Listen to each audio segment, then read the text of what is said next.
우리에게 일어나는 모든 일은 전도와 관계에 있습니다. 지금 바울이 걸어가는 모든 걸음들 속에 하나님은 당신의 계획을 이루시고 복음 받을 자들을 향한 계획들을 이루십니다. 그것을 우리가 보면서 하나님의 살아계심을 또한 또 하나님께서 영혼을 찾으시는 지금도 세계복음을 이뤄 나가시는 그 계획을 보는 여러분 되시기를 주 예수 그리스도 이름으로 축원드립니다. 자, 지금 사도행전 28장으로 들어갑니다. 1절부터 6절까지 보도록 하겠습니다. 사도행전 28장이 이제 사도행전을 지금 마무리 짓고 있습니다. 자, 지금 알렉산드리아 배에 탄 사람들에게 하나님은 하나님의 살아계심을 그 풍랑 속에서 보여주셨고요. 그래서 한 사람은 잃지 않고 배만 잃는 그런 일들을 바울의 말로 말하게 하시고 입으로 말하게 하시고 또한 그것을 직접 모든 과정 속에서 이루셨습니다.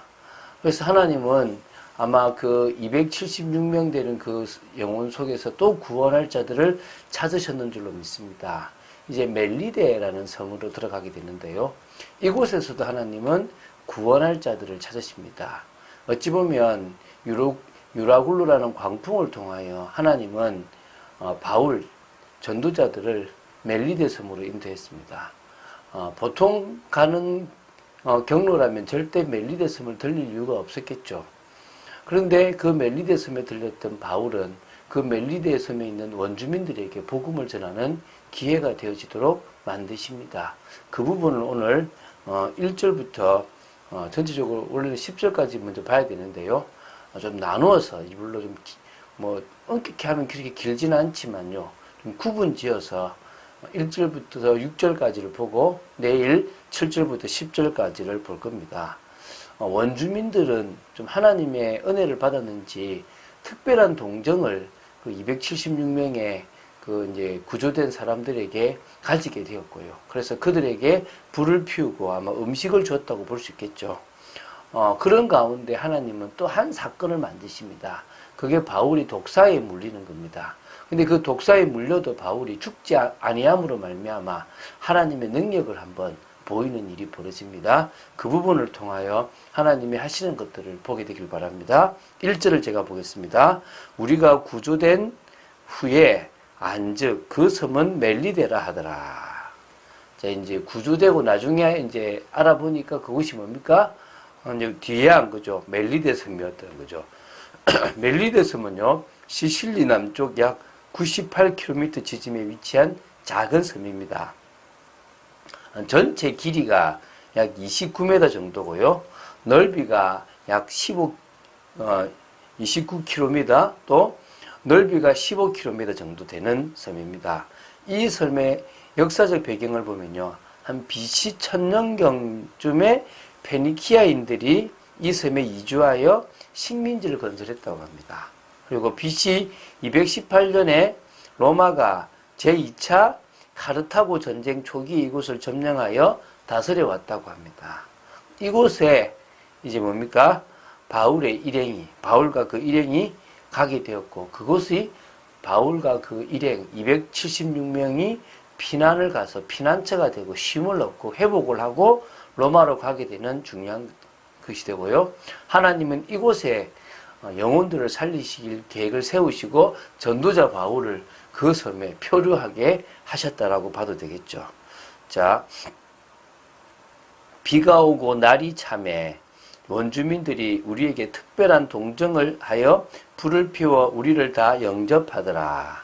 자, 멜리데 섬에 이제 이렇게 276명이 다 상륙했습니다. 이미 다 물에 흠뻑 젖어 있었는데요. 이때가 몇 월이냐? 11월이라고 보면 돼요. 비가 내리는 어떤 그런 이른 아침에 아마 낮은 그 기온 때문에 되게 추위에 떨고 있었을 것입니다. 그때 그 많은 사람들이 오는 것을 원주민들이 보고 거기에 있는 원주민들이 몰려봤는데 보니까 불쌍하니까 하나님이 그들의 마음에 은혜를 주셔가지고 특별한 동정으로 불을 피워주고 또 그들에게 아마 먹을 것을 주고 이렇게 따뜻하게 특별한 대접을 했다고 보면 되겠죠. 참 어찌 보면 하나님께서 그들의 마음에 측은지심을 허락하셨다고도 볼 수 있겠죠. 그죠? 276명이 살 수 있는 은혜도 허락해 주셨고, 또 그 원주민들에게도 기회를 허락하시는 겁니다. 이제 그 기회가 나옵니다. 3절입니다. 바울이 나무 한 묶음을 거두어 불에 넣으니 뜨거움으로 말미암아 독사가 나와 그 손을 물고 있는지라. 자, 원주민들의 특별한 동정을 이렇게 본 바울은 뭔가 그 일을 좀 도우려고 이제 불이 꺼져가는지 또 불을 더 펴야 되는지 이제 나무 한 묶음을 이제 이렇게 거두어서 이제 불에 넣으려고 하는데요. 거기 이제 불에 들어가 이제 뜨겁잖아요. 그 사이에 뱀이 독사가 한 마리 있었는데 그 독사가 나와서 바울을 물어버린 겁니다. 탁 물고 있는 겁니다. 자, 이게 이제 사실은 큰 사고잖아요. 이게 어처구니없는 어떤 결과를 가져오게 됐는데요. 이게 지금 말 그대로 좋은 일을 하고 같이 이제 불을 떼고 이제 하려고 했던 그때에 오히려 바울이 지금 물림으로 말미암아 바울에게도 위험이 오게 된 거고, 많은 사람들은 저 사람 저거 나쁜 사람이구나라고 생각할 만큼의 일이 벌어졌다고 보면 되겠죠. 지금은 멜리데 섬에 독사가 없다고 합니다. 대부분. 그런데 그 당시만 해도 원주민들이 무서워하고 저 뱀한테 물렸다는 것은 저주를 받았고 신이 노했다라고 할 만큼의 그런 미신적인 어떤 그것이 있을 만큼 그 독사가 아주 강한 독을 가지고 있었고, 그 독사를 이렇게 좀 원주민들도 두려워했던 그런 것을 보면 됩니다. 하필 지금 바울이 잘 물렸죠. 바울이 물렸기 때문에 아무도 안 죽을 수 있었겠죠. 그죠? 자, 그래서 이게 오히려 기회가 됩니다. 원주민들이 이 짐승이 그 손에 매달려 있음을 보고 서로 말하되 진실로 이 사람은 살인한 자로다.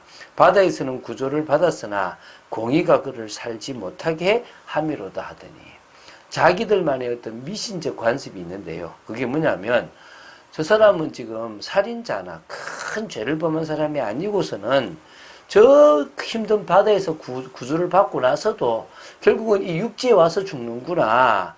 공의가, 이 신이 내리는 그 공의가 그를 살지 못하게 한다라고 할 만큼 그들의 미신적 관습에서 볼 때 저 사람은 저주받은 사람이라고 생각을 했다는 겁니다. 자, 바울이 그 짐승을 불에 떨어뜨림에, 그 짐승을 불에 떨어버림에 조금도 상함이 없더라. 그들은 그가 붙든지 혹은 갑자기 쓰러져 죽을 줄로 기다렸다가 오래 기다려도 그에게 아무 이상이 없음을 보고 돌이켜 생각하여 말하되 그를 신이라 하더라. 바울은요, 뱀에게 물렸지만 놀라거나 당황하거나 두렵고 막 걱정하지 않았습니다. 이유가 뭡니까? 믿음이 있었습니다. 무슨 믿음입니까? 마가복음 16장에도 있고, 물론 뭐 성경 곳곳에 많지만요, 뱀을 집으며 무슨 독을 마실지라도 해를 받지 아니할 것이라는 그런 주님의 약속의 말씀이 있었습니다. 그 말씀을 분명히 믿었기에 바로 그냥 그 독사를 불에다 집어넣어 버린 겁니다. 우리가 진짜 그런 존재입니다. 뱀에게 물린다 하더라도 죽지 않습니다. 한번 물려볼까요? 이 생각하지 마십시오. 이건 시험입니다. 여러분들이 전도자의 삶을 살아가다가 또 어떤 상황 속에서 뱀에게 물린다 하더라도 하나님은 여러분을 지키시고 보호하십니다. 여러분이 그런 존재임을 믿으시기 바랍니다. 그러니까 이제 뭐냐, 바울은 아무 상함이 없는 겁니다.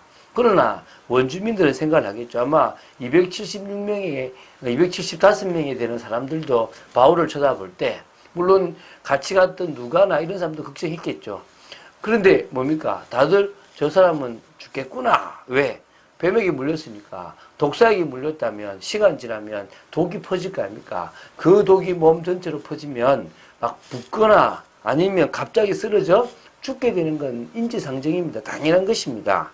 그런데요, 오래 기다려도 그에게 아무 이상이 없는 겁니다. 뭐야?